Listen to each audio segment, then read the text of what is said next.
Napoli fans around the world, welcome to Napoli Talk. Anghissa. Frank Zambo Anghissa. Man, I love you. I love you. What a goal. What a goal at the last second of the game. That's exactly what we needed. That is exactly the type of win that we needed, guys. A win that injects so much into us right now, but at the same time gives us a very, very important lesson that this season we have a target on our backs. Teams are going to play not 100, not 200, but 500% against us, guys. And we are going to have to fight until the very last minute. There is not going to be an easy win this season. So that's exactly the type of lesson that these guys needed. And the risk was that they would have learned this lesson with a nil-nil draw, but instead we got that final goal as well, which makes it even sweeter, which it teaches you even more than the nil-nil. It teaches you to go until the last second. Boy, guys, I mean, it's incredible. It's just incredible. I miss this. I've missed this. I've missed you guys. I've missed Frank Zambonghissa. I've just missed all of this. And what a way! What a way to not start the season because the Sassuolo game. But the Sassuolo game, it's still mid-August. Like you still come back from the beach and you turn on the TV and it's Sassuolo away. It's like today for me is when it really started. The transfer market is pretty much closed, so now we know this is more or less the team that we're gonna use for this year with Hoyland and Elmas coming in. So this really feels like now, okay, now we're getting started. It feels like the Sassuolo game was just a bonus thing that, yeah, it also counts, no? But this was for me always, it just felt different today. Maybe it's because it was the first the first game at home. I don't know, but I want to welcome back before we get into the game anymore. I want to welcome back all of you guys that are here, not just from last year, but from many years. Napoli Nation TV, guys, go check him out. He kick-started his YouTube channel again. He's from the emergency room. Man, are you having a baby or someone having a baby or is this another emergency? Um, are you it's because of your because of your heart, man. It's because of your heart, dude. I don't know why, but I immediately thought of you having a baby, man. I don't know. I am the baby. Dom from the US, man, is also joining Conte Free the 433. I know a lot of you guys will be asking for this. But let's go is the key message. I mean, we can talk about tactics and 433 and 4143, but in the end, guys, it's all about those 3 points. And yeah, it's your heart, man. I can imagine. I know personally um Dan from Napoli Nation TV, and I can only imagine how intense this must have been for you. Anthony G says, "Welcome back, the entire fam. Glad to have you all here." Olids, imagine that Mctominay bicycle kick goes in, guys. The Maradona Stadium would have collapsed. I mean, they're talking about renovating, maybe building somewhere else. They would have had to. They literally would have had to. This stadium would have literally collapsed if McTominay scored, what was it, 93rd, 94th minute bicycle kick. Guys, I don't even want to imagine the scenes if something like that happened. Like already already a normal 95th minute goal is, I think, very close to ruining the structural integrity of the Maradona Stadium. But if Mctominay did it in the extra time, I don't think the structure would have supported it, because I think if Mctominay did it for whatever reason, I feel like it would have been even more, you know. But Anguissa's up there. Anguissa's up there.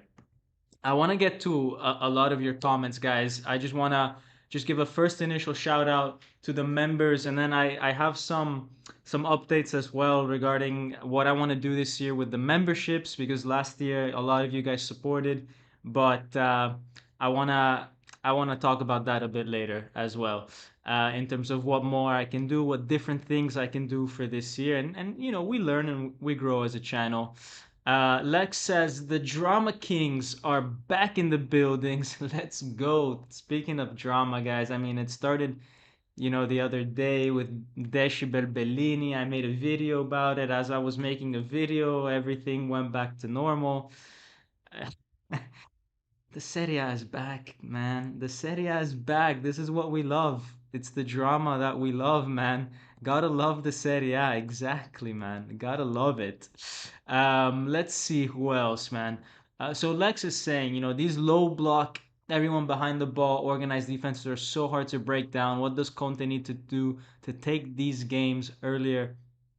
Guys, these games with these low block teams, you got to move the ball left to right and transition very quickly. The first half, we were way too slow with the ball, and then you know, literally as every minute goes by, these guys get more and more confident. They get more and more tight. It becomes even more difficult.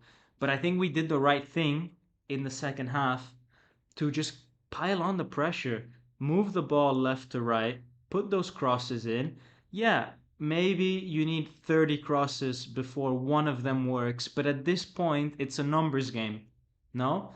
And look, you're not going to find spaces very often down the middle.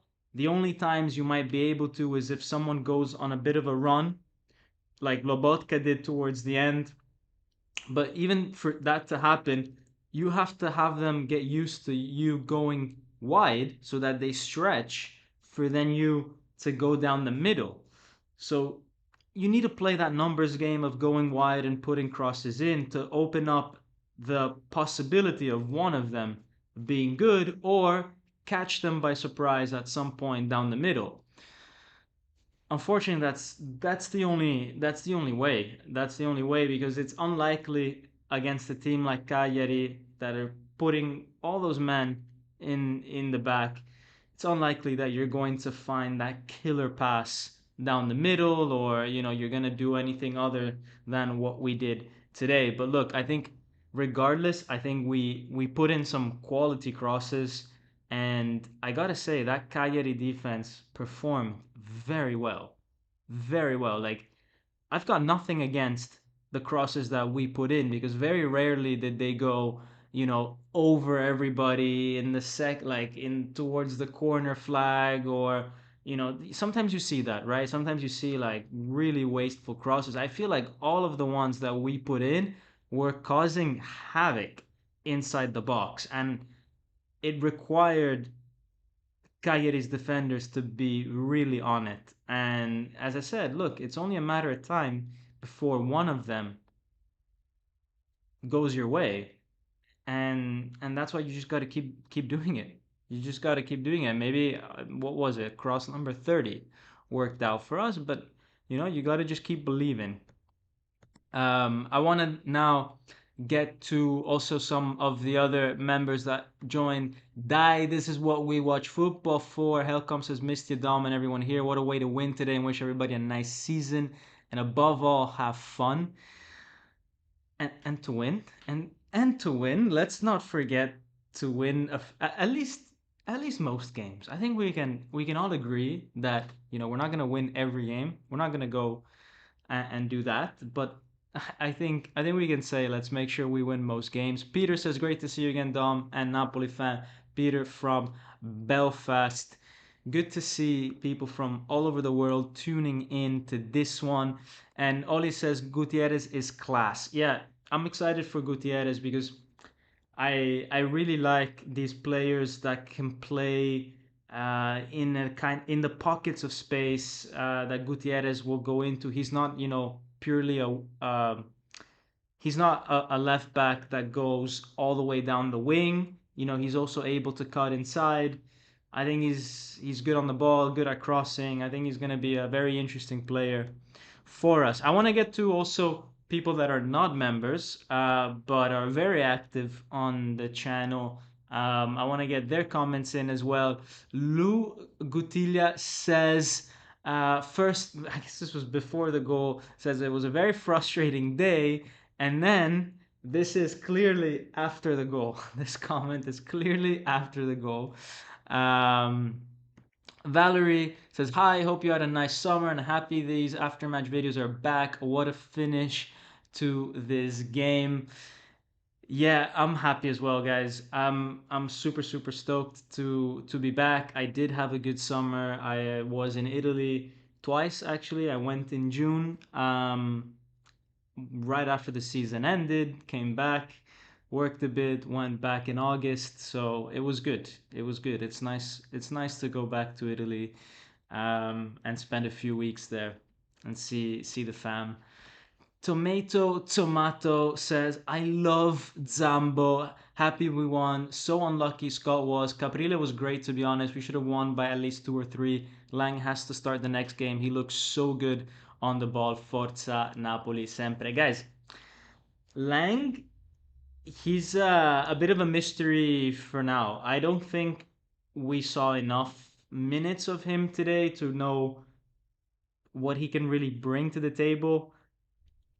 I think I think we still have to discover Noah Lang, and I'm not saying he's the next Messi, and I'm not saying he's Lindstrom. I'm just saying, like, we don't know. We don't know. I think he's got quality for sure. I mean, I watched the PSV Juventus game last season in the Champions League, and he stood out.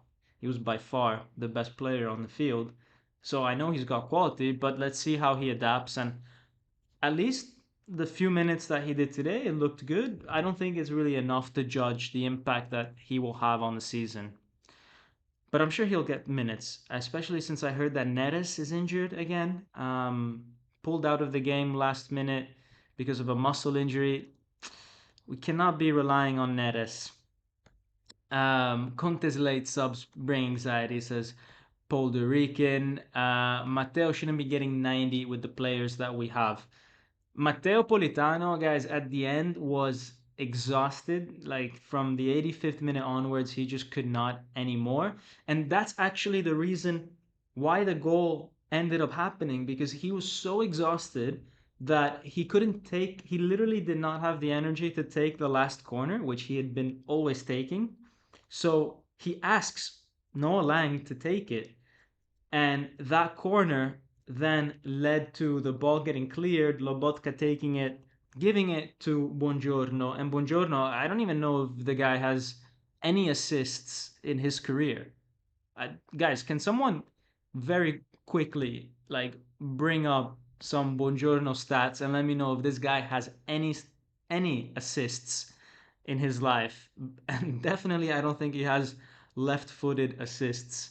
Um, and it led to the goal. That one play from Ambrosino to beat his man was good. Yeah, look, Ambrosino, I think it's good that he got his 15 minutes, as Vergara did against Sassuolo. I think it's great that Conte has started the season two different games and two different players from the academy got their chance with a few minutes. Obviously, with more senior players coming in as well from the Mercato and getting integrated over time, like Elmas and Hoylund, and these guys will will take space out of those type of players, which is a shame for them. For us, I mean, these play like I would rather have Hoylund than Ambrosino on the field if I need a goal. from a very purely selfish point of view. But at least the intention to give them something was there, right? Because we've also seen Conte at times do like one sub or no subs. So if he put them in, it's not, for charity. It's because he really thought that they could provide something.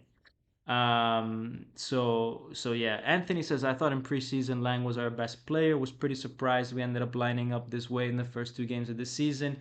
Look, Conte said at the end of the Sassuolo game, he said, I'm gonna try to put the best 11 players on the field.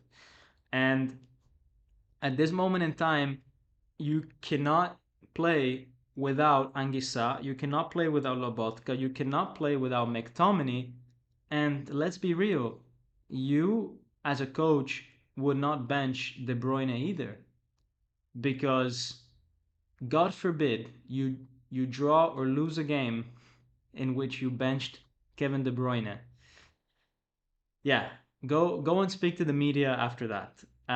But now that he's had his first two games and we can all see that maybe he's not at 100% form, maybe you have a bit more opportunity to make that call, and you say, look, for the next game, I'm just resting him.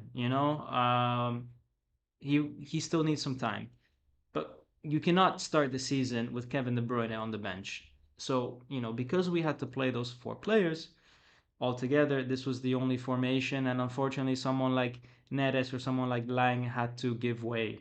Azzurrino says, love to see you again, Dom. Feo M says, did you see ADL singing Surdata Innamorata in the stands? Yeah, that was something, to see how De Laurentiis is becoming more and more part of the. It sounds weird to say, part of the club. I mean, the guy is literally the owner, but you know, there was times when he was a bit cold towards these things, and there was like a period of 10 years where this song was not played in the stadium, almost because it was deemed like it was just something too much from the past, and he wanted to move away from that, but then they started reintegrating it, and now we are embracing it, because I think they understood also it's important to embrace the cultural roots of this club. I spoke about it in a video that I made today, and it's good that he's personally getting involved. I mean, he is actually not from Naples, believe it or not. His family is, but he wasn't born here. He was born in Rome. So good to see that De Laurentiis also gets involved with that. So Azzurrinos brought it up. It's actually his sixth assist in Serie A, and Ole said he had four at Torino. So if my math is correct, this is his second assist with Napoli. What's the first? What? Like, I don't remember Buongiorno assisting before. Um, but it's crazy, like you would never have bet on that. Buongiorno assist and Anguissa goal. It's crazy, absolutely crazy. Pandemonium in the London Napoli fan club, says Nicholas. I can imagine. I can imagine. Dom says we played a below average match, had no creativity, couldn't break Cagliari's defense, yet we dig deep, never gave up, and found a way to win. Well, what champions! What champions! I can't tell you how hyped I am that the lives are back, guys. This is great. I mean, there's so many of you guys here. It's fantastic to see all of you back. Honestly, it fills my heart with joy. Fills my heart with joy. Not only that Napoli got back to winning ways, but that there's such a nice community, no, that gathers after these games. Right. Peter says, do you think that somehow McFratima and KDB occupy the same territory, making both less effective? Early days, yet obviously. Let's go into the analysis of the game, because this is a great segue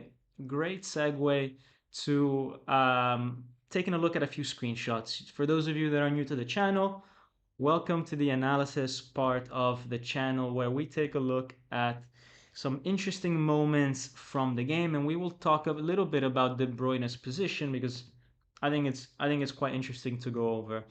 So, first of all, first screenshot, the game, the stadium. It's fantastic to see the Maradona again. But let's move to positions now. Do they occupy the same territory? Is our exam question here, and my answer is it depends. Classic, classic answer when you want to avoid all kinds of accountability. It depends. No, but let me explain. Let me explain a bit more. This it depends.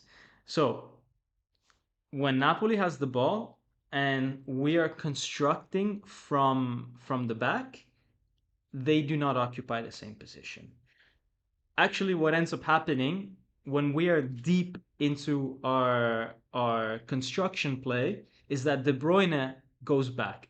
De Bruyne tries to be that second deep lying playmaker alongside Lobotka, and this is a very smart tactic because a lot of teams, what they've been doing in recent months and years is try to build a bit of a cage around Lobotka, right? And they've learned how to do that. And some of the things that we were really struggling with last year was actually getting another midfielder to be that deep lying playmaker. And Anguissa and Mctominay were sometimes doing that, but it's really not their strength. They don't have the kind of passing range that Lobotka has, nor the ability to dictate that kind of tempo.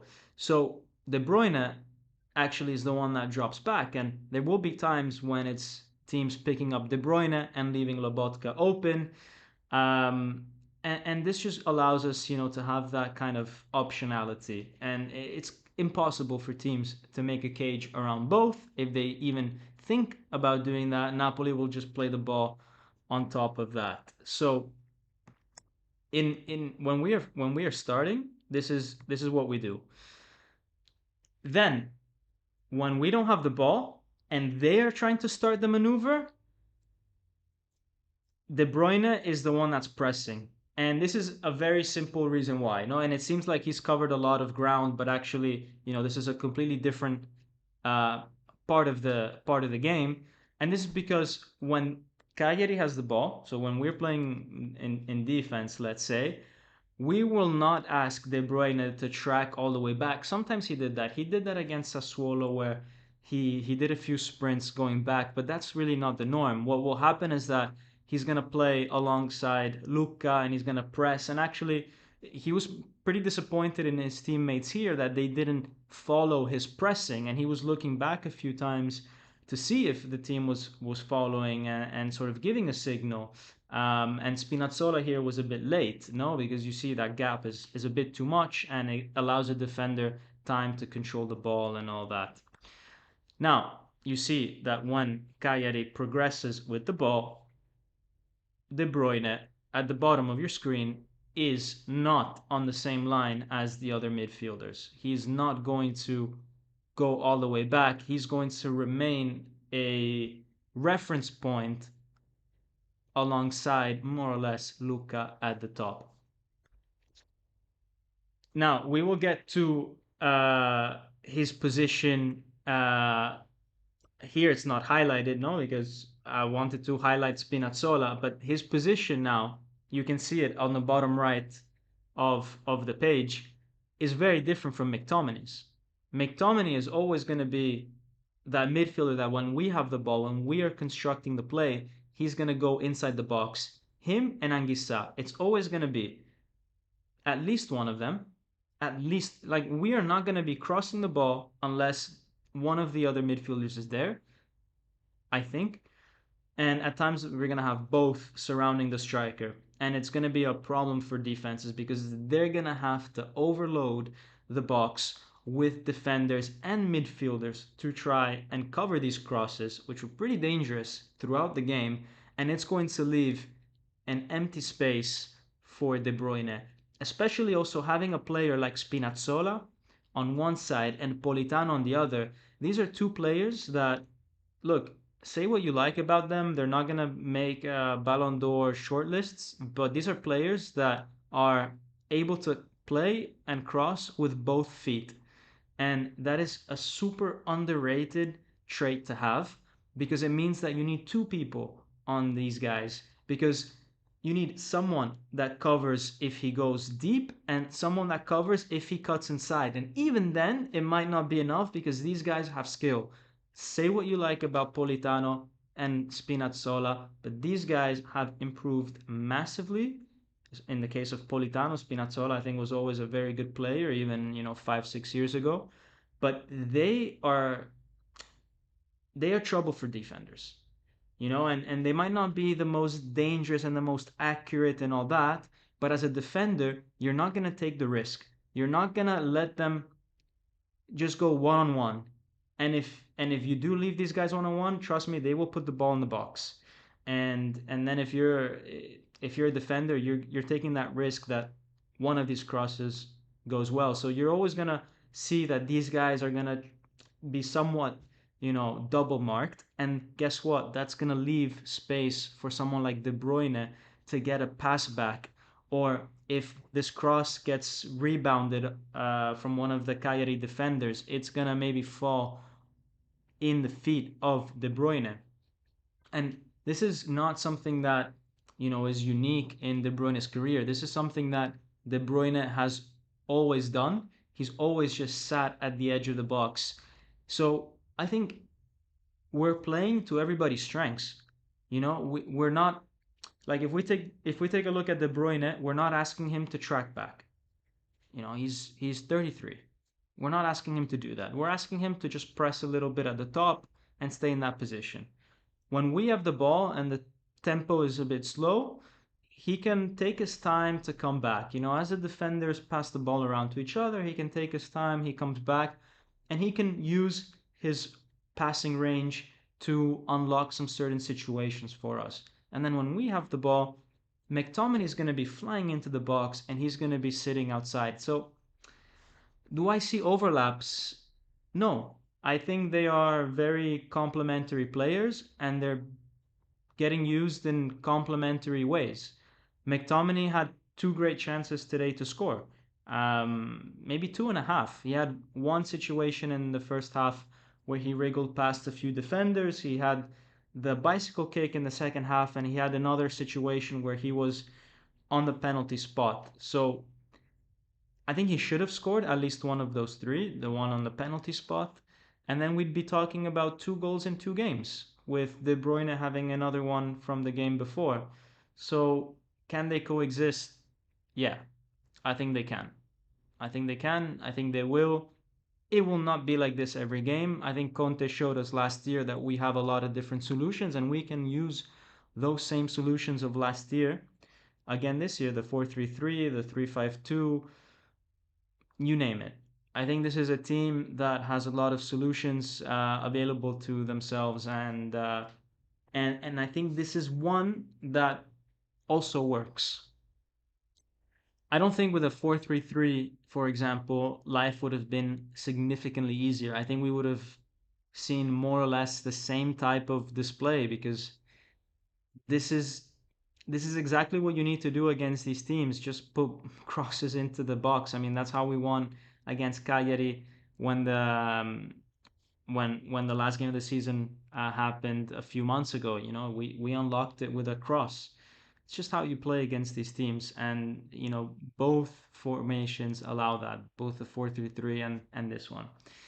Anthony, so I hope that answers the question. I hope I made things a bit more clear, and that you guys agree with this analysis. Let me know if you don't. Let me know if you think like, no, these guys are stepping on each other's foot. Like, happy to happy to talk more about it.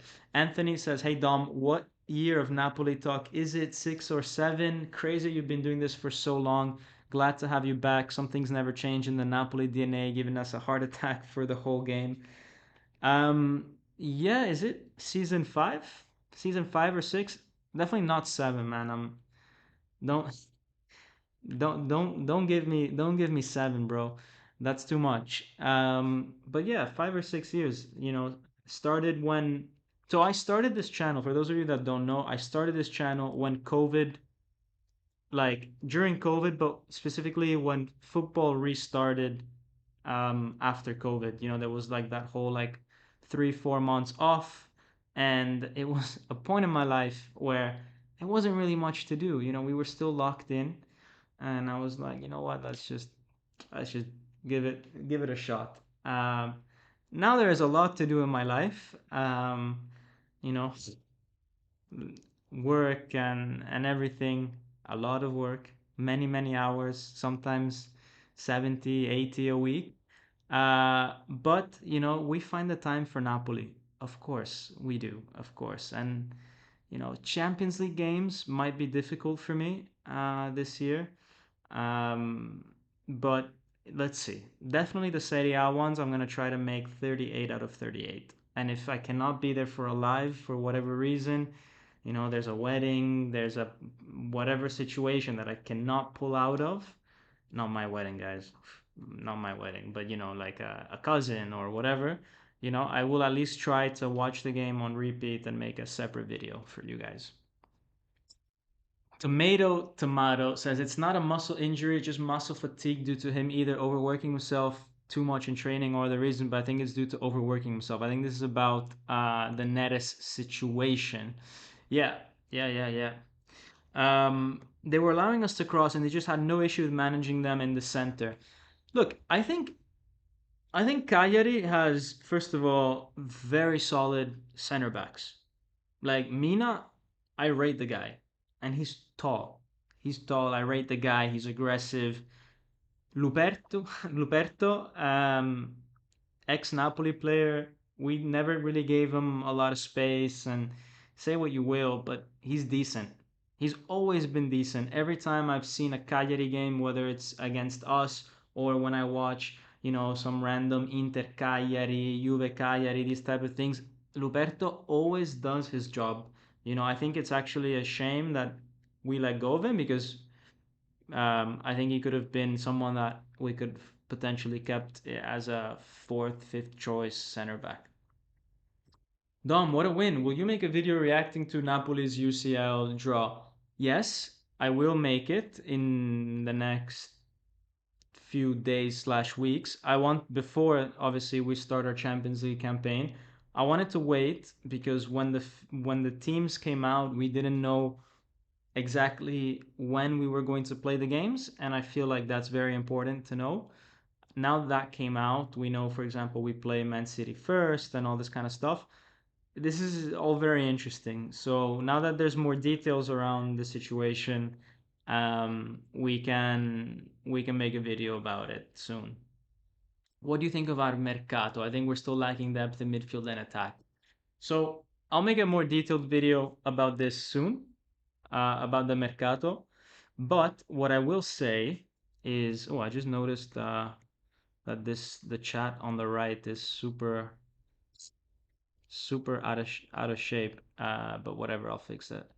You know, this is the things that happen when you restart after 4 months. But anyways, um, what was the question? What do I think about Mercato? Yeah, it's our squad is still incomplete, but I don't think you can solve the issues of our squad in one session or two or three. Actually, we took a step back in the January transfer session of last year. So in the end, we've had one positive one last year in the summer, this one here, and we really needed to rebuild 60-70% of an entire team. And Conte said it when he first started with Napoli, it's a 3-year process.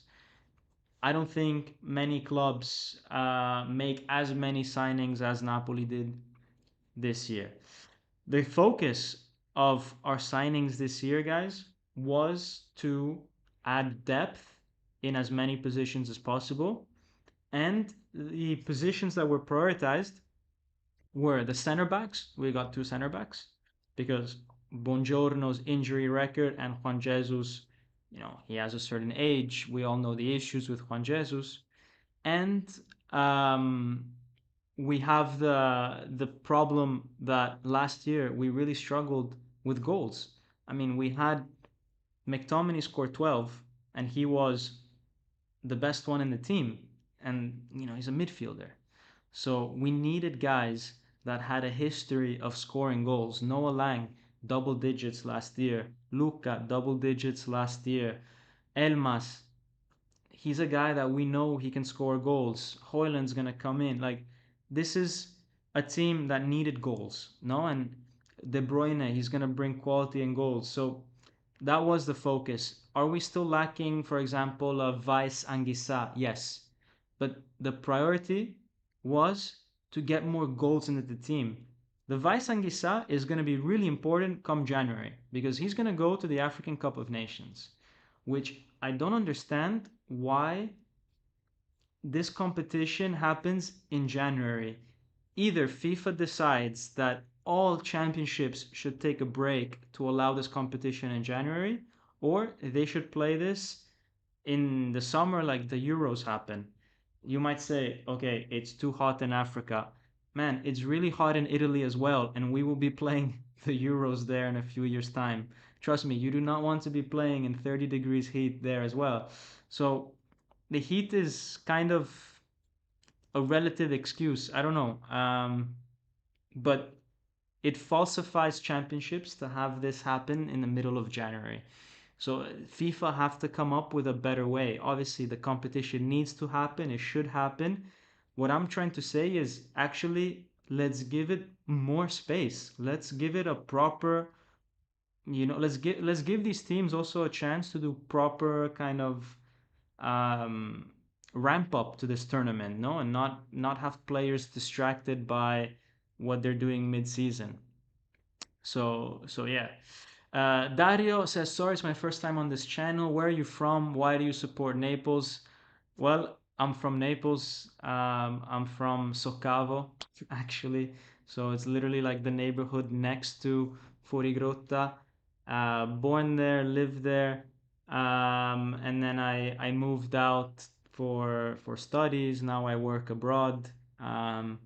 So yeah. Um, Actually, guys, this year I'm gonna try to go to the stadium a lot more. Travel back on the weekends. Let's see how many times I can do it. Yeah, I'm gonna try. So there might be some new things with the channel as well, with me trying to go to more games this year. I'm aiming for like at least 5 or 6 to travel back to. So let's see how that goes and the type of content that we can build around that. I believe I owe Juan Jesus a personal apology after cursing his entire bloodline last season. Oh yeah, yeah. I mean, look, last season he was good. It was the one before. Anyways, let's move on with the analysis. No, so look, I like Spinazzola. I I think he's a very smart player. Left foot, right foot, he finds very interesting passes. And, him and Politano were doing really well today, putting the right crosses in. And this was a pass as well from Spinazzola that went to Luca. Actually, kind of a bad pass, to be honest. Um, but sometimes these are the passes that catch defenders a bit out of a bit, yeah, a bit. They catch them out, no. And Luca here, he does well to hit the target. Look, some people will say that he should have done better. I think he could have, but let's be real. Not many goals happen from this position. The goalie had a clear view. He was well positioned, so it's difficult here. And the ball was coming in quite fast from the side, not easy. So I thought actually this was a decent shot, and I don't think there was a need to score here. So before anybody says, "Oh, what a miss," no, this was a chance. Could be a goal, but let's be honest, not many strikers are gonna score from here, especially against a good goalkeeper, because Caprila is a good goalkeeper. Then we had this chance by Mctominay. Again, those of you that say, is him and De Bruyne occupying the same spaces, again, we see completely different spaces, with De Bruyne sitting much, much deeper, waiting for those pass backs.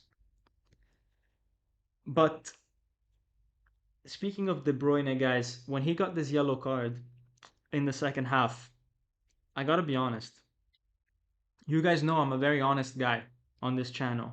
I'm never going to be like, yeah, Napoli always getting the best of referees or the worst. Sorry, I'm never gonna be like that. I'm gonna try to be objective, and sometimes we are very unlucky with referees.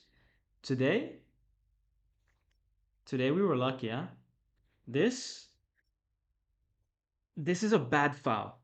He's he's a very lucky boy, De Bruyne. He's a very this is orange. This is orange. And if you find a referee that is a little bit more of a protagonist type guy, you know those referees, the guys that always want to be the center of attention, that they cannot wait to give out red cards.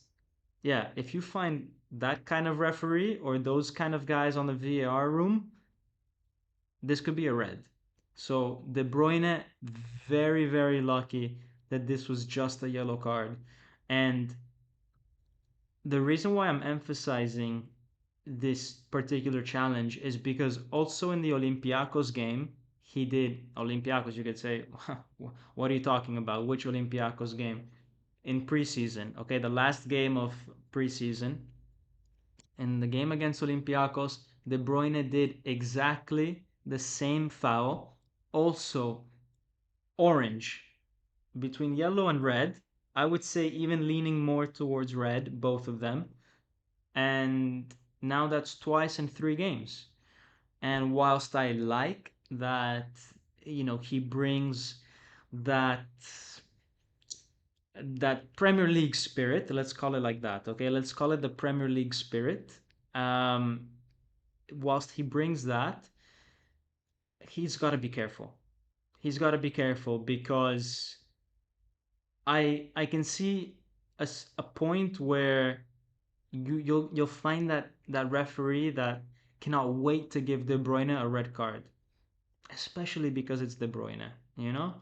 So he's got to be very careful. And it's twice now in 3 games. So De Bruyne, my guy, please. Napolemica says De Bruyne out, Napoli win. That's one way to read the game. That's statistics for you, no? That's you can't argue. You can't argue with this. It's the truth, no? But no, guys, come on. De Bruyne, I think y- we cannot question De Bruyne at this point. Let's let's not walk into the fact. Let's not walk into the season putting doubts over De Bruyne. I mean, this guy last year in the Premier League was still one of the best top performing players. Giuseppe says the one against Olympiacos was definitely red. It was the typical foul you do in the streets when there's that one guy that is playing a bit too dirty, like that guy was, with a couple of dangerous tackles. Yeah, I know exactly what he's talking about. So that was that. Then, guys, the second half came more crosses. There was this one. There was a bunch more. No, there was this moment here as well from Juan Jesus. No, someone asked earlier, how do you break down a defense like the one that Cagliari had? Well, one of the ways is trying to find these kind of passes, and it's about getting the winger freed up to do what? To then cross the ball. No. Because look, you're not going to play these passes down the middle. It's like if you're gonna score, one way or another, the ball's gonna be crossed into the box. Like, forget any other way against these teams. Now, how do you go about it? Do you give the ball to Politano and wait for him to go left, right, and cross? Or do you find this type of pass where Spinazzola does a movement to go inside to get the defender to go one way and then actually he receives the ball the other? But in the end, the situation is still the same, that you get into the box, and here actually he got so close that he actually took a shot, but he could have also crossed it, no? Which is often what Politano does. Then it was Politano's turn to have his 10 minutes of glory, first with this shot here, then with that shot there, then a million different crosses into the box, but very dangerous. Like nothing kind of worked in the sense that there was no goal that came out of it, but I don't blame any of those efforts. I mean, they were all very, very good. Fabrizio, what a win.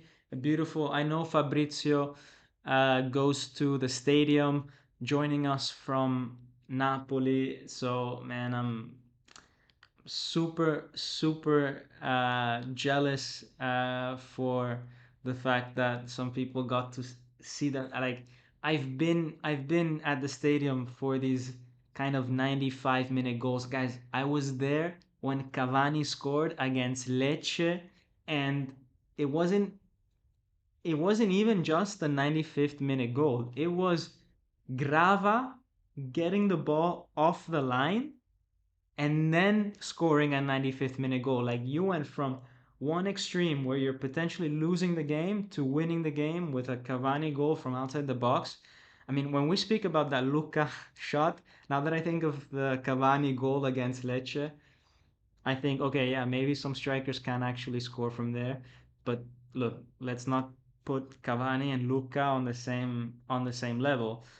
But that's also kind of my problem, no, with Luca that I said at the start of the season in my video about the summer signings up until the end of July is that can Luca ever become Napoli's future number nine, starting number nine? The answer is no, because he just does not have those kind of moments in him. Will he score goals? Yes, but they will be goals 5, 6 meters from the goal. Like that's it. Crosses. A few scrappy situations in the box, maybe a few times where he gets played in the space, but not many. But you're not gonna get a goal from outside the box from Luca like we got them from Higuain, like we got them from Cavani. So um, yeah, so it's a lot of money for a guy that I think is destined to be a bit more on the bench than anything else. Especially now, Hoyland coming in. I expect him to get a few minutes come middle of September onwards. So that's that. But guys, the second half, we saw crazy scenes. Ambrosino with the number 69, bro. Like this guy, what what affiliation, my guy? What affiliation do you have with the number 69? You you are not born in 1969. Unless you were born in 1969, you should not be having number 69 on the back of your shirt, bro. Like this is bro, like we've got kids up top playing striker for us, trying to solve games, Like this is bro, these guys are not serious. These guys are not serious. That's why we need Lukaku back, No, but jokes aside, Ambrosino Ambrosino 69 is the greatest player shirt combination ever. Yeah. I mean, we should do a petition for us for me to buy that. If I get 300 likes on this video, I will buy Ambrosino 69. Sure, I promise you, I will spend 100 plus euros, but I need 300 likes. I need 300 likes on this video, otherwise I'm not gonna do it. Get those 300 likes in whichever way and form. Make 299 fake YouTube accounts if you really want this to happen. I don't care how, but this is the goal that we're setting. Okay. 300 likes and I get an Ambrosino 69 jersey. I just know that you guys will do this. Retire the 69. Retire the 69. Dude, yeah. This is imagine this guy becomes a club legend, you know? Just imagine. And then we saw the debut of this iconic jersey. But yeah, bro, like this is not serious. This is we, we cannot be expecting a guy with the number 69 to solve our issues. But Conte, you know, he said that he looks at players. He said in the press conference before the game, he says that he looks at players only up to here. He doesn't look at what's on top, you know, in the sense that he doesn't choose based on how you're who you are. He chooses you based on, you know, who you are as a player, not who you are as a person. But Conte, my guy, sometimes, you know, instead of just stopping here, also look at the back of look at the back of the jersey as well, bro. You cannot be asking a guy with 69 to solve games for you. Anyways, maybe his dad was born in 1969. Maybe his maybe he's got the right age for that to be the case. Um, Nothing says a tribute to your dad like the number 69, huh? Honestly. Um, Anyways, let's move on. And like, let's be serious. Let's us be serious, you know. And the nice thing about it is that Conte actually gave Vergara and Ambrosino minutes in the last two games. Okay, let's just end it at that and move on from this topic. Um, Now, some of you guys will maybe be a bit worried with the team, no? And say, "Oh, I can't believe we needed, you know, 95 minutes to score against Cagliari and all that."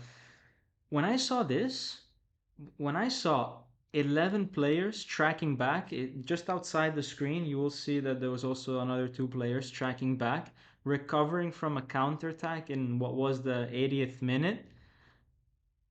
I'm okay. I'm okay with this team. I fully trust them. I fully trust that they're gonna be 100% committed, motivated, and everything for the rest of the season. I mean, we got confirmation of that with the goal, no, that Anguissa scored. But even if that goal didn't come, I I would have never come onto this live and say that there was no spirit, there was no fight. I would have never said that because teams that have no spirit, that have no fight, that have no motivation, they're not tracking back all 11 of them on the 80th minute. Um, and I've seen Napoli teams that don't do this, and that's why I'm saying it, right? Like I explicitly remember us not doing this when Garcia was there and me calling them out. And when we would then recover the ball, that I remember there was a case where Mario Rui was telling someone, like he was trying to start the play again and nobody was following. Everybody was kind of just giving up. And it was, I think at that point, it was like the 70th minute, no? And we've come a long way since the Garcia days, you know, but all I'm trying to say with this one is that we are totally, totally 100% committed this year. I don't think the players are, you know, taking it easy just because they won last year. Absolutely not. And so that gives me a lot of comfort, guys, this year. Okay, let's move on to when things really became, you know, when the I keep saying this, no? The hot potato. When the game was nearly at the end and it was still 0-0, which players, it's always interesting to see which players take responsibility. Which players are the ones that are going to risk it, that say, "Give me the ball." It's a very, very interesting phase of the game. And Lobotka stood out. Lobotka stood out, guys, in the last 5 minutes. I don't know if you noticed, but the way that he said, you know what, I'm going to go and just dribble past these players. I'm going to find the right passes and I'm going to do something different. Guys, I mean, this is what world-class players do, and I think in this season with Mctominay and De Bruyne, we will have, and especially also now that Anguissa scored, we will maybe forget a little bit Lobotka, but I'll make sure that doesn't happen. I will make sure that doesn't happen because the run that he did here is exactly the type of run that you need to do because we were, especially now that Lang was in the field, guys, like let's take a break. Let's do a tactical analysis of what's going on here. De Bruyne comes off. Noah Lang comes in. All of a sudden, we stretch the field a lot more because Noah Lang touches the sideline. So we've got Noah Lang on one side, Politan on the other. They're both stretching the field. That all of a sudden creates a lot more space down the middle, which Lobotka understands, he sees it, and he penetrates. That's something that Conte built with the substitutions. And the team was working up towards that. They were passing the ball left and right, letting Cagliari go left and right, tiring themselves out. And all of a sudden, that creates spaces because some people forget to run one way and the other. And Lobotka, he goes through, finds a pass, then it goes to McTominay, and McTominay here should have really scored. This like I'm very surprised he didn't score here. And I thought that was over. I thought that was over, at that point. But these guys, and then this, how could I forget? The bicycle kick from McTominay. In fact, he should have left it for his teammates. But as I said, guys, the stadium would have absolutely collapsed. Would have collapsed if McTominay scored this. There would have been casualties. We actually have Claudio, who says he just got back from the game. Stadium exploded with the winner. Traveled all the way from Canada. Incredible, man! What an incredible experience that is. To travel all the way and get a game like this, incredible. So much better than a 3-0, to do something to experience this. But Claudio, man, I mean, if you're still if you still have uh, the mental capacity after witnessing what you just witnessed, if you have the mental capacity, man, to write a little bit more about your emotions on when that goal came in, let us know with a few more words. I'm very curious to hear more from the people at the stadium. It's great to have people that also went to the game joining the live. Um, Giuseppe said, "Me too. I thought if Scott can't score from here, it's just not our day." So yeah. Danny says, "Love you guys. Can't stay for long. Have to go, but Forza Napoli sempre. God bless." Yeah, man.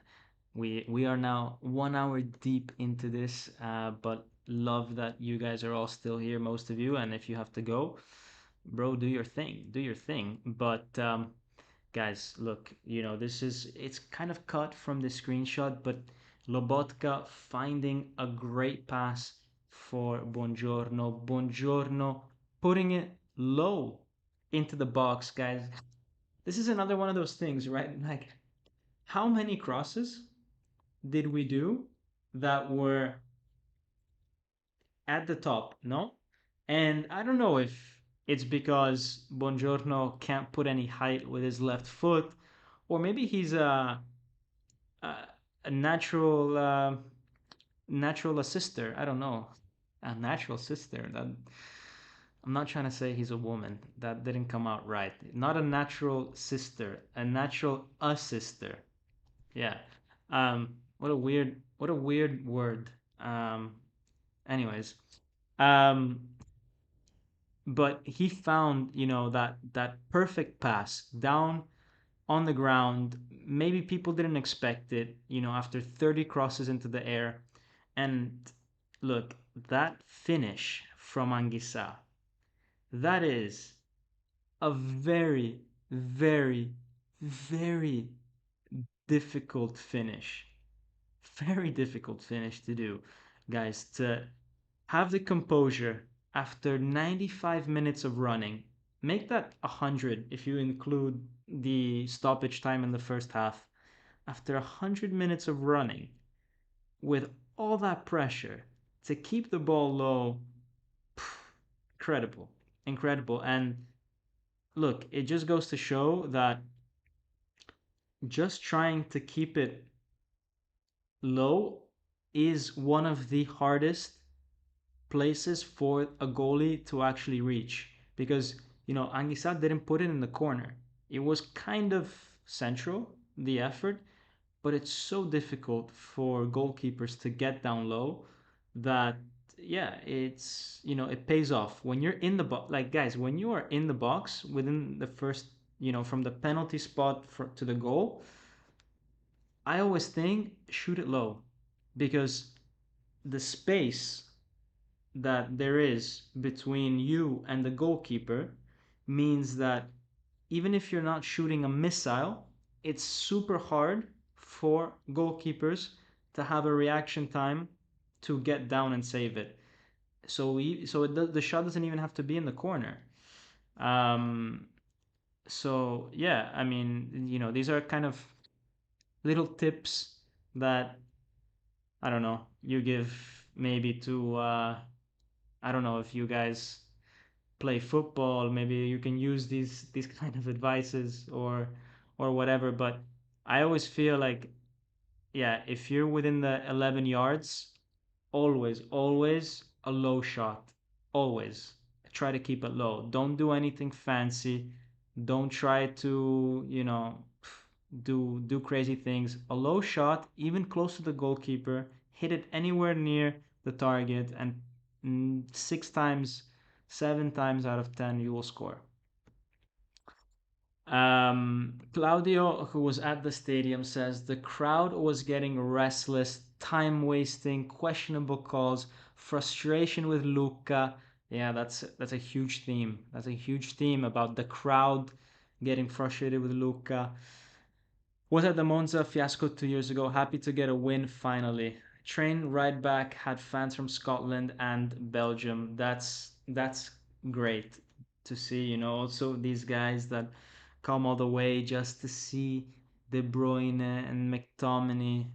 Maybe some are there to see Gilmore, but it's incredible to give them also these kind of emotions.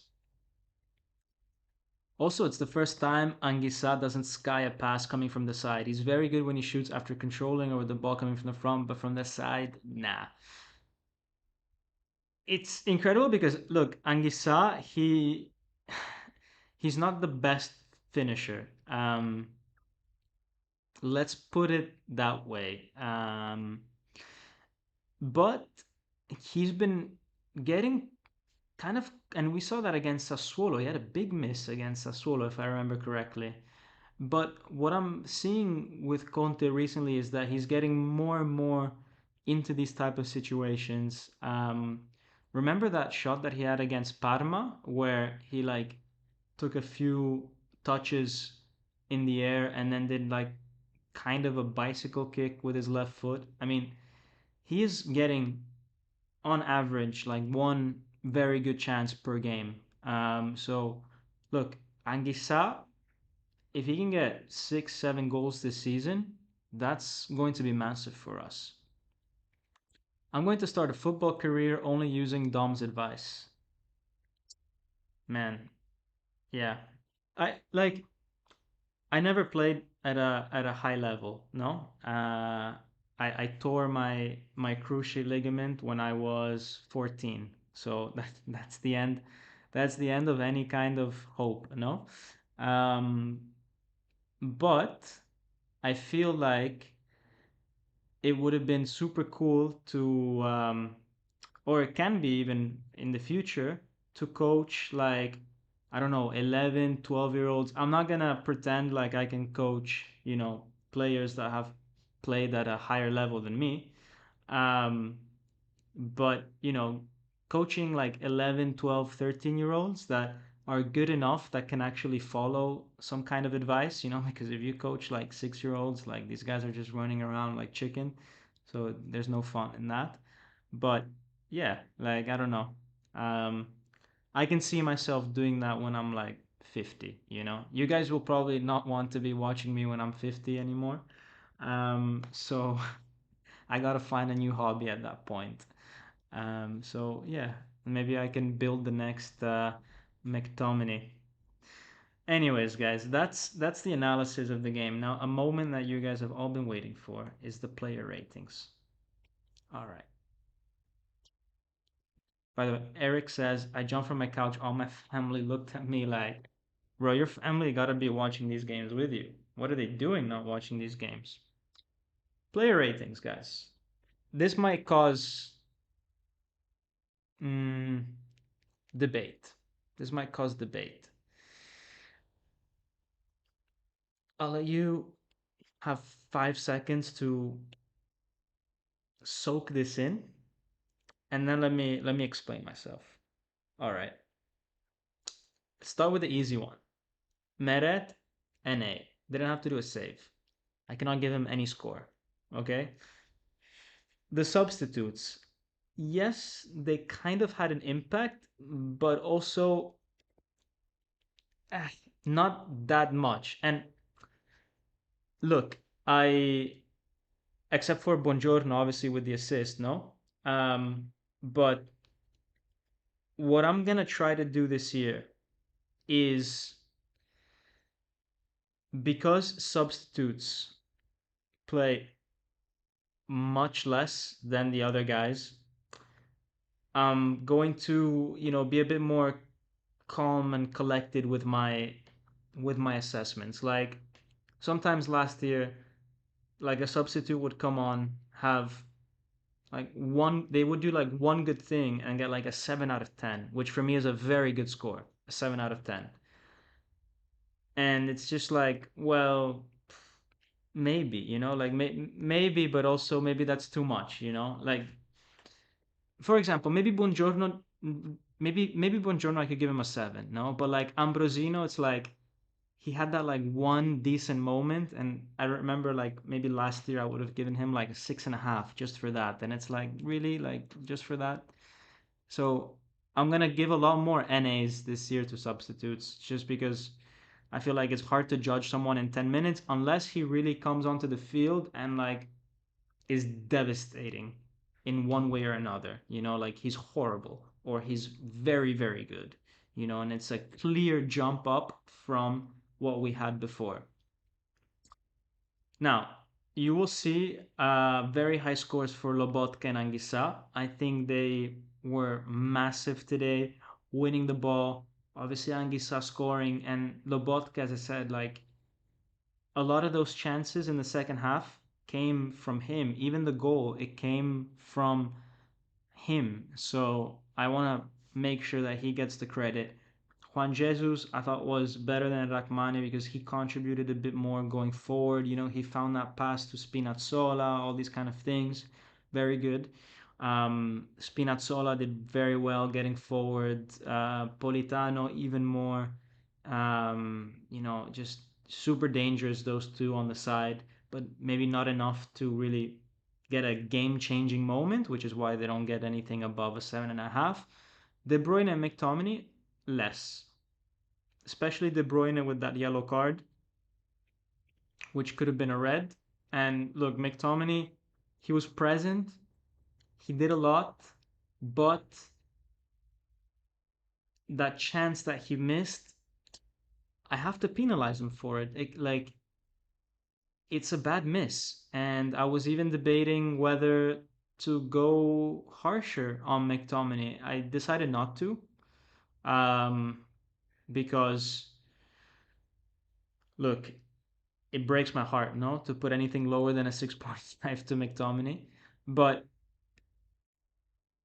had we tied that game, we would have thought, wow, he's squandered these 2 points, and if you remove everything else that you know about McTominay and you just focus on these 90 minutes, you would have said, wow, what a big miss. At the other side of things, he put himself in the really good position, and um, so maybe he can say that, well, I kind of created this chance for myself, so you can't be too harsh there.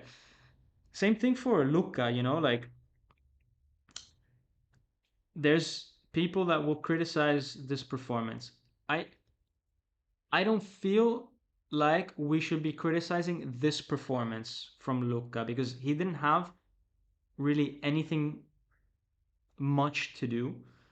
Yeah, there was a few mistakes technically from him, and that's why he's not gonna get anything above a 6. But for me, if you rate a striker less than a 6 for any game, it's because he's missed like a big chance, and I don't feel like that was necessarily the case. Like I don't feel like there was a big chance that was missed. So can he do more? Yes, 100%. Should he make less mistakes? Yes, but did he cost us the game at any point? No, he didn't. So um, yeah, um, yeah. So that's my ratings. And I think some of you in the comments are saying that the numbers look right. Vincenzo Bertillo is in the house, man. Welcome back to Vincenzo Bertillo as well, who's in the house. Let me get his comment up. I don't know for what reason why the comments are not. Um, One sec. Let me reload the comments thing. Let me get Vincenzo Bertillo's. Oops, I put the wrong thing in the. One sec. I put the wrong thing. The overlay thing isn't working. Okay. One sec, guys. Vincenzo came on and the thing stopped working. Great. No, I'm kidding. Um, let's. I put the entire chat instead of just his one comment. There we go. Just his comment now. Late to the show, but better late than never. Grande Zampo. This is how champions win. Exactly. And trust me, we said it, in the first hour of the show. But yeah, Peterson's numbers look right. Yeah, Luca, look, it's a 6 for me. Didn't really have that many chances. I'm never gonna criticize this kind of performance too much. And exactly, I don't want to write off Luca too early. I'm pretty confident. I'm pretty confident that he's not our guy. He's gonna score. Of course he is. He's a good striker, and he scored 10 goals, 12 goals with Udinese. Fine. He's gonna get a few more with us because with all the crosses that we're gonna do this year, he's gonna get goals. I I just don't think it was wise to spend 35 million on him. But because look, I think with 15, 20, you can get Pinamonti, and I think Pinamonti and Luca, it's more or less the same thing, and you get the same type of output. So it's a lot of money, um, but let's see how it goes. But just because I don't have super high faith in him does not mean that every time he doesn't score, I'm going to give him a bad grade. No, I'm going to try to be objective.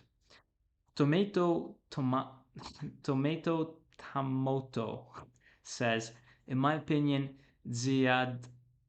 Who's Ziad? Guys, who's Ziad? In my opinion, Ziad will do amazing, especially with a manager like Conte. Guys, who's Ziad? Um, am did I miss a new signing? Uh, maybe he's saying Luca will do especially well with a manager like Conte. I don't think he will be like McTominay, but he will be ah Zambo maybe. Maybe it's a typo of Zambo. In my opinion, Zambo will do amazing, especially with a manager like Conte. I don't think he will be like McTominay, but he will at least get 10 goals.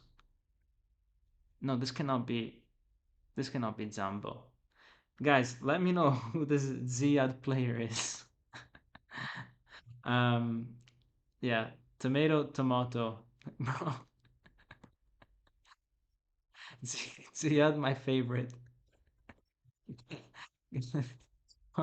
Bro, you did an entire analysis on a player that doesn't exist. I'm on about Hoyland, bro. How do how do you misspell that badly? How do you misspell that badly, bro? Oh God. Payman, man, welcome back as well to the channel. Welcome back. Says good to see you. Good to see you too, man. And this year let's try to meet at the stadium. If you also go this year. What a win. Luca and KDB have been disappointing, but we looked compact. I got injured after the goal. The stadium exploded. Ah, so you were at the stadium and you got injured. And you have to tell us more about how you got injured. You know, join the Neresh club. Um, but look, KDB, he's gonna have to find his feet. I look, we cannot be questioning a guy like KDB. Like we cannot write him off now. He's gonna just, take his time. He's experienced enough to find his feet. And as I said, like he was still making the difference last year in the Premier League. So I just cannot think of a scenario where he comes here and he doesn't make some kind of difference. Um, so so yeah, let's see at 69 on a shirt. Man, that would be so funny. That would be so funny because literally only people that joined this live and specific minutes of this live would understand the joke. It would be the funniest inside joke, and then like he just gets so many questions from people. But this is a classic this is a classic Napoli talk moment. I feel if this goes through, but you guys know the drill: 300 likes or it doesn't happen, and 350 for a Ziad 69. 350 for a Ziad 69. That's what we're doing. Otherwise, we're not gonna do it. With 300, we just get Ambrosino. Luca not bad, but maybe more like a Petagna. Bro, don't disrespect Petagna like that, is all I'm gonna say. Bro, Petagna was my guy, okay? He was my guy, Petagna. He he made me feel things, man, on the field. Like when he did that bicycle kick, the one that McTominay tried to do today? Yeah. Guess who pulled that off? Guess who pulled it off once? That's right. My boy Petagna. Okay? So, please, before speaking about Petagna, let's remember the goat that he was. Okay? Okay? No, but I totally get what you're saying. I totally get what you're saying, Roberto, that Petagna is the kind of striker that you have in the middle of the box and all that.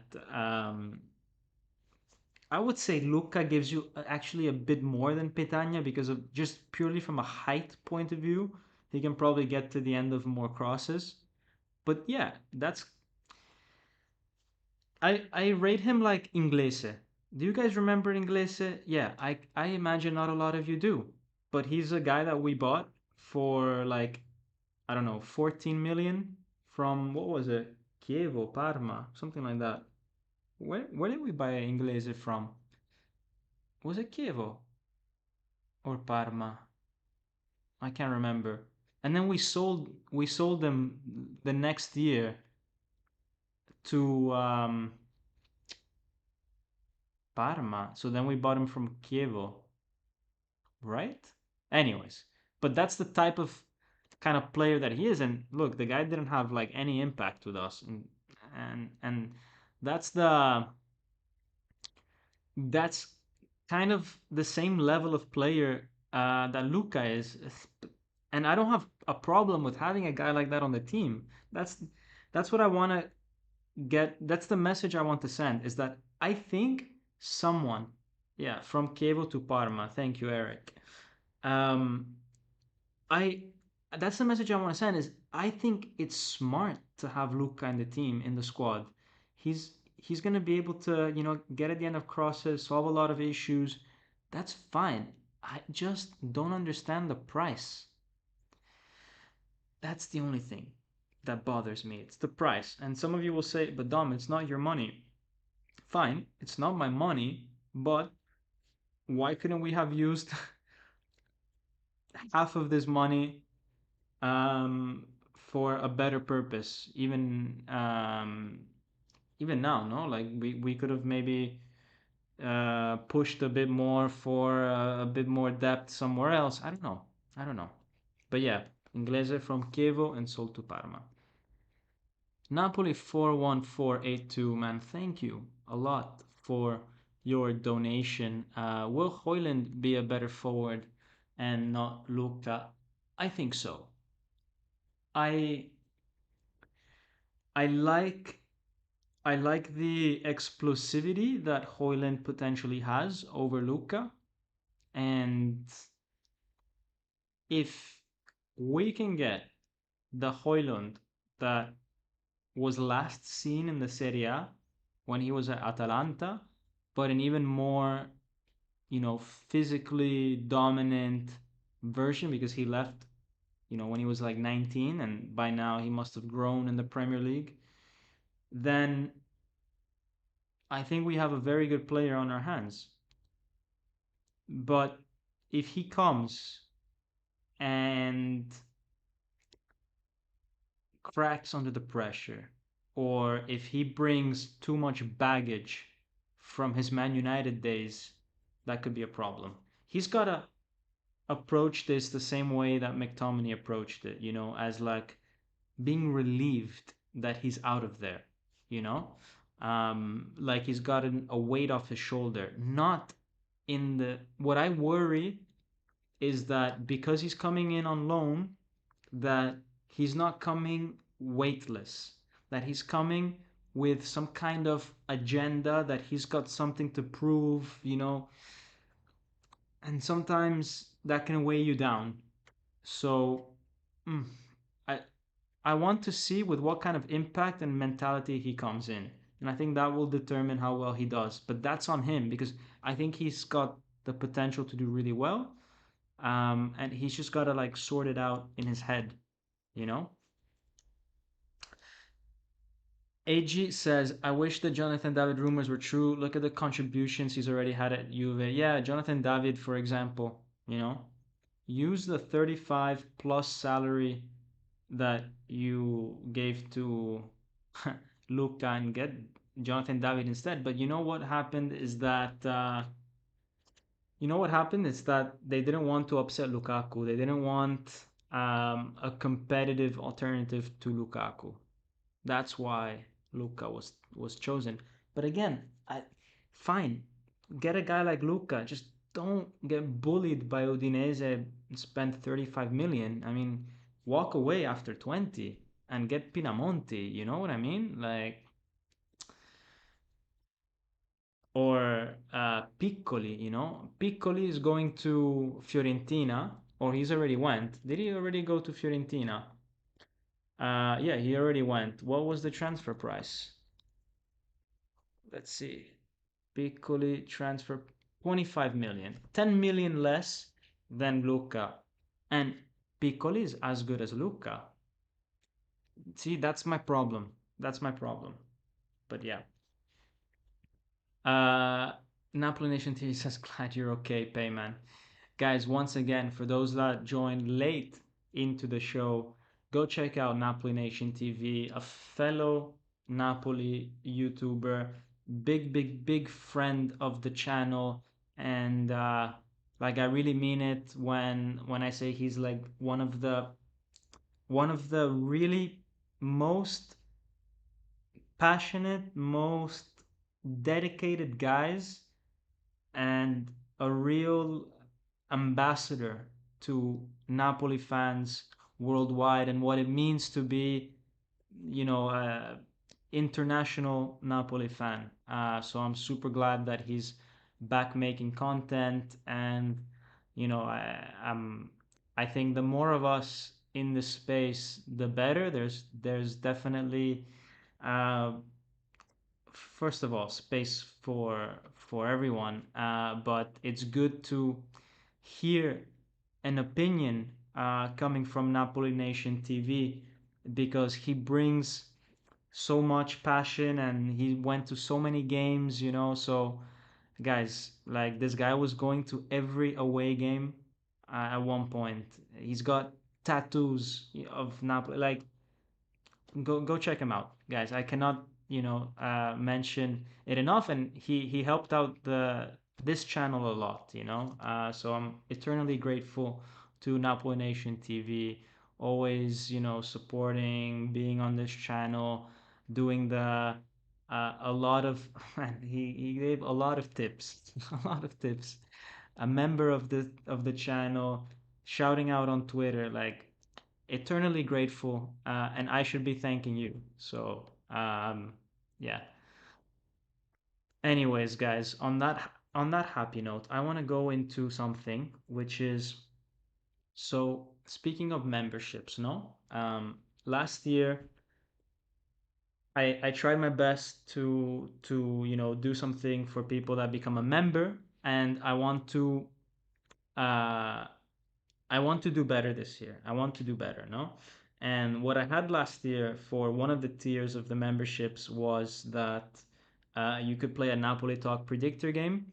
And I think quite a few of you participated, like 30 of you, but realistically, like on a consistent basis, there was like three, four, five people, no, and it was great for those people. I mean, the winner, Brian, he got very cool prizes, like um, a shirt and a hat and what, like a bunch of things. And then there was actually there was actually prizes also to second place, and um, Vinny, who got in second place, got a Napoli tracksuit. And I wanna give back to the community. Like, I don't want to like pocket this money and just run away with it. I want to use the money that is coming in from the memberships to either give back to the community or build the channel somehow, like invest in equipment, and just thinking about, like, if I wanted to get a StreamYard membership, those things are expensive. So what I want to do though is I don't want to just get membership fees and support for nothing. I want to actually, like, do something to help the community. So I was thinking, because the predictor game that I made last year didn't really take off, maybe you guys appreciate something a little bit different. So there's this cool thing which is free. It's a website, so it's also easier for me, because before with the Napoli Talk predictor, like, it was cool. It was Napoli focused, and you could choose like which Napoli player would get a yellow card, which one would assist, which one would be, whatever. It was very Napoli focused, but it required me after every game manually putting in all the correct answers, updating an Excel, and I put as many macros as possible, but it was still like 15 minutes, and then sometimes the thing would crash and I would lose the data and I would have to start again, and it was a mess, no? Um, so I also kind of deep down didn't want to publicize it too much, no? But I found this cool kind of free thing out there, which is called super what's it called, this thing? It's called super brew, okay? And basically it's like we can be in a league. So I kind of already created a league and I tested it out. I tested it out actually against the Sassuolo game, and I predicted 2-0 to Napoli. You can see it here. You see? I put 2-0 and it says that I got the correct score and I got points for it, okay? So how it works is that you predict games, okay? For the fixtures. So I only did this Napoli Sassuolo one. I didn't do anything this week. And for example, for next week, the Cagliari Parma game, Cagliari looked pretty good. I think I'll do a 2-1, and you put your prediction, you lock it in, okay? I won't do that now. You lock it in, and then we have a leaderboard, okay? And that's all you got to do. You just got to sign up. You got to go in and put your predictions for the week. And look, if you're super lazy, you can actually just do your predictions all in one go.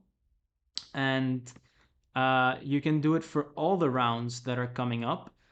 Like I can do it for round 5 already, So you only have to work on this once.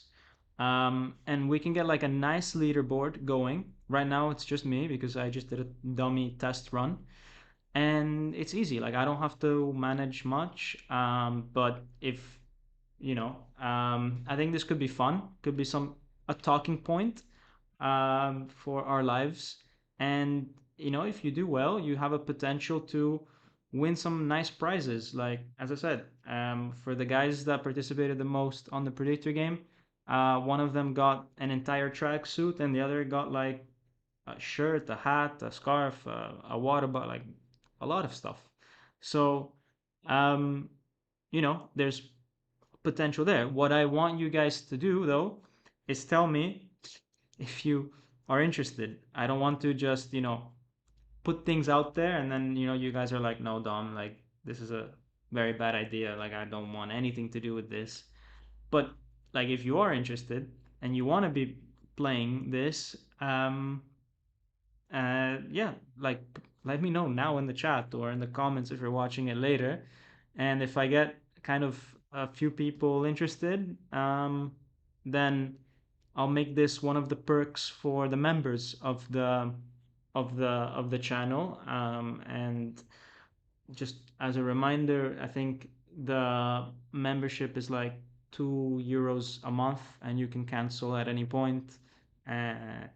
So yeah, um, you can even, um, for example, when the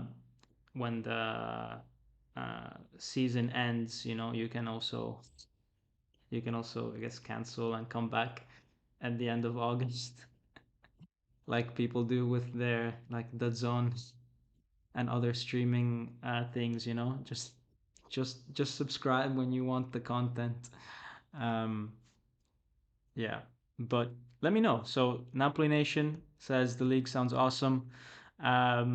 So yeah, let's do it. No, if you guys are interested.